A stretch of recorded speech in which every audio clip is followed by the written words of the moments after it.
నిజాంపేటలోని amber సరస్సు పట్ల అధికారుల ఉదాసీనతపై స్థానికులు ఆగ్రహం వ్యక్తం చేస్తున్నారు. చెరువు పూర్తిగా పచ్చటి పొలతో నిండిపోయిందని అధికారులు ఏమాత్రం పట్టించుకోలేదని చెబుతున్నారు. ఒకప్పుడు వివిధ జాతుల పక్షులకు నిలయంగా ఉన్న ఈ సరస్సు ప్రస్తుతం దోమలు, వీధి కుక్కలు, పందులతో దర్శనమిస్తుంది. దీంతో అక్కడి స్థానికులు సేవ్ నేచర్ సేవ్ ఫ్యూచర్ అనే నినాదంతో ర్యాలీ కూడా చేశారు. అక్కడ వస్తున్న దుర్వాసనకు తమకు అనారోగ్య సమస్యలు వస్తున్నాయని ఆవేదన వ్యక్తం చేస్తున్నారు. ఇప్పటికైనా ప్రభుత్వం పట్టించుకుని జాగ్రత్తలు, చర్యలు తీసుకోవాలని ప్రజలు కోరుతున్నారు. ఇదే విషయంపై మరింత సమాచారం మా ప్రతినిధి రామలక్ష్మి అందిస్తారు. ప్రస్తుతం ఈ రోజు అయితే కనుక అంబర్ లేక్, ఇక్కడ నిజాంపేటలో ఉన్న అంబర్ లేక్ దగ్గరికి అయితే వచ్చాము. ఇక్కడ ఈ అంబర్ లేక్ యొక్క పరిస్థితిని మనం ఒకసారి గమనిస్తే కనుక ఈ లేక్ పైన గత 2 రోజుల క్రితం అయితే కనుక ఈ పరిసర ప్రాంతాల్లో నివసిస్తున్న ప్రజలందరూ ఒక ర్యాలీని కూడా చేపట్టారు. అయితే ఏంటి అసలు ఈ లేక్కి ఏమైంది అనేది ఒకసారి గమనిస్తే ఇక్కడ మనం చూడొచ్చు.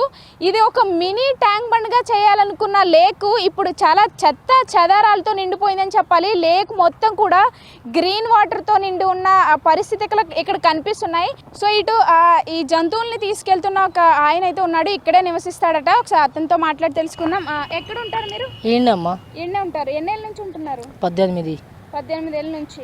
ఇది బాగానే ఉందా ఈ చెరువు? నీరు మీరు వాడుకుంటున్నారా? మరి వాడుకుంటలే మనం. ఎందుకని మరి? ఏం చేసుకుంటాం, గబ్బు నీళ్ళు కదా, డన్ని నీళ్ళు మొత్తం. గబ్బు నీళ్ళు ఎందుకే? అంతకు ముందు కూడా ఇలా గబ్బుగానే ఉండేవా? ఎప్పటి నుంచి అంటారు? 18 సంవత్సరాల నుంచి చెరువు చూస్తున్నాం. అయితే మేము అప్పటి నుంచి ఇలాగే ఉందా? ప్రెసెంట్ అయితే కనుక ఇక్కడ ఈ చెరువుని క్లీన్ చేయడానికి ఒక ఆయన అయితే వచ్చారు. లోపల దిగి ఇవి అయితే క్లీన్ చేస్తున్నారు. అయితే ఏంటి ఇక్కడ ఏం చేస్తున్నారు అనేది ఇక్కడ తెలుసు, ఆయన అడిగి తెలుసుకున్నారు. आपका क्या नाम है? मेरा नाम राजेश कुमार है। अच्छा, क्या कर रहे हो अंदर आप? वो निकाल रहे हैं पत्ते आँख। अच्छा, किसने बताया आपको ये वाला? GHS में कॉन्ट्रैक्टर आपको ये वाला काम दिया? हाँ। तो आप अकेले कर रहे हो ये पूरा? अकेले लेबर लोग नहीं आ रहे इसके लिए। लेबर लोग कोई नहीं आ रहा? कोई नहीं आ तो रहा। आप अकेले कर रहे हो? हाँ। अच्छा, तो क्या क्या निकाल रहे हो? इसमें क्या है अंदर? वो ओनली वो गुर्रम टेक का आँख है ना, वो निकालना है बस। हाँ, ये प्लास्टिक नहीं निकालना है।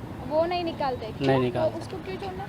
हमारा वो खाली बस गुर्रम टेक का आँख निकालने का है बस। वही निकालने के लिए बताया आपको?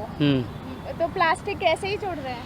हाँ, प्लास्टिक तो वैसे ही छोड़ रहे हैं। हमारा वो बोला नहीं ना वो निकालने को, वो प्लास्टिक निकाल संबंध नहीं है उसका निकालने का। क्या बताया आपको कि क्या क्लीन करने के लिए? क्लीन करना है बस। क्या बताया? वो बस पत्ते निकालना। हाँ, पत्ते निकालना है बस। हाँ बस। तो वो एक बार निकालने से क्लीन हो जाता है? वो निकालते रहना, फिर बढ़ते रहता है, आते रहता है। निकालना पड़ता है। अच्छा, तो आप कब से काम कर रहे हो इधर? अभी 5-6 महीना हो गया आके। 5-6 महीने से? इसके बगल वाला भी क्लीन किया हमने। अच्छा, ओके। पर फिर वहाँ पे भी सेम गुरपड़क का फिर से दिख रहा है, उधर गंदा थोड़ा सा तो है ना? थोड़ा वो आते रहता ना मैडम। फिर से आते रहते हैं। हाँ, దోమలు ఎక్కువ ఉన్నాయి. రాత్రికి మామూలుగా నిద్ర పట్టనిస్తలేవు చుట్టుపక్కల. గందు గురించే మాకు ఈ కాగితాలు, గడ్డి, చెత్త చెదారం తీసేయమని మున్సిపాలిటీ ఆఫీసర్లను కోరుతున్నాము. అది మా ప్రాబ్లము. మలేరియా, డెంగీ అనేది అన్ని జబ్బులు వస్తున్నాయి. ఇంకా చాలా ఉంది కానీ ఇంకా నీట్గా చేసినందుకు కొంచెం తగ్గినాయి దోమలు. అప్పుడు ఇంకా ఎక్కువ భారీగా ఉండేది చెత్త ఉన్నప్పుడు. ఇప్పుడు చెత్త తీసినాక కొంచెం తగ్గినాయి కానీ రాత్రి ఇబ్బంది పడతాయి, ఇబ్బంది వస్తుంది. ఆ స్మెల్లు, ఇంకా దోమలు, ఇంకా అన్ని ఎక్కడి నుంచి వస్తున్నాయంటే ఒక్కొక్క అన్ని క్లియర్ చేస్తే మొలకలు ఇట్లా ఒక మొలక ఉంటాయి, ఎడల్పు అయిపోతుంది. అది ఇది చుట్టుపక్కల వేస్తున్నారు మేడం. వాళ్ళు కూడా మున్సిపాలిటీ వాళ్ళు కూడా లేపలేక తీసుకొచ్చి దామ్ అనేసి పతాలు దిగబోతున్నారు, వెళ్ళిపోతున్నారు. వాళ్ళు కూడా చెత్త అనేది నేను బరుగు తగ్గితే చాలు అతల పడిపోతా అంటారు వాళ్ళు. ఇంకా మాలాంటి వాళ్ళు కూడా ఇంట్లోకి వెళ్ళి తెచ్చి ఇక్కడ వేసిపోతున్నారు. మరి ఇక్కడ స్థానిక ప్రజలు కూడా ఇక్కడే వేస్తుంటే మరి ఇక్కడ మళ్ళీ వాళ్ళకే కదా ఇలాంటి జబ్బులు వచ్చేవి? నా ఒక్కరికి అందరికి వస్తుంది. నేను ఒక్కదైనా కాదు కదా చెత్త వేసేదని. ఇట్లా పట్టింపు లేక ఇట్లా చేస్తున్నారు అంతే. ఇంకా ప్రగతి నగర్ కూడా వేస్తుంటారు కొంచెం, అదే ఆ చెరువు గుట్టల పక్కన వేస్తూనే ఉంటారు సైడ్ల్లో మొత్తం. ఆ శ్రీనివాస్ కాలనీ, ఇది ఆదిత్య బిల్డింగ్, ఇవి మొత్తం ఇంకా అత్తలు కూడా వేస్తుంటారు. ఈ చెరువు కాస్త అటు ప్రగతి నగర్ నుంచి అలాగే ఇటు అంటే ఇటు ప్రగతి నగర్ అలాగే తులసి నగర్ రెండు కూడా వ్యాపించి ఉందని చెప్పాలి. అయితే ఇప్పుడు మనం ప్రస్తుతం ప్రగతి నగర్లో ఉన్నాము. అయితే ఇక్కడ మనం అంటే మొన్న ర్యాలీ చేయడానికి కూడా ఇదే రీజన్ అయి ఉండొచ్చు.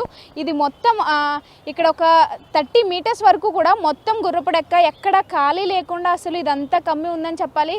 క్లీన్ చేస్తామని అంటున్నారు కానీ ఇప్పటికీ అనేక సంవత్సరాలు గడిచినా ఎలాంటి నీట్నెస్ అనేది కూడా కనిపించట్లేదని చెప్పేసి ఇక్కడ స్థానికులు కూడా వాపోతున్న పరిస్థితి కనిపిస్తుంది. ఏది ఏమైనప్పటికీ కూడా ఈ చెరువు మొత్తం నీట్గా ఉంచుతాము, ఒక మినీ ట్యాంక్ బండ్ చేస్తామని చెప్పి ఇప్పుడు ఇప్పటికీ ఇక్కడ వర్కర్స్ కూడా ఇప్పుడు మనం చూసాము. ఒక్క వర్కర్ మాత్రమే ఈ చెరువు అంతా కూడా క్లీన్ చేయడానికి ప్రస్తుతం అతను మాత్రమే వర్క్ చేస్తున్నాడు. ఇది మొత్తం కూడా ఇదంతా క్లీన్ చేయడానికి చాలా సంవత్సరాలు పట్టే అవకాశం కూడా ఉంది. అయితే దీని మీద ప్రభుత్వం కూడా స్పందించాలని చెప్పేసి ఇక్కడ స్థానిక ప్రజలు వాపోతున్న పరిస్థితి కనిపిస్తుంది. Cameraman అమర్తో Ramalakshmi, Pragathi Nagar, Raj news.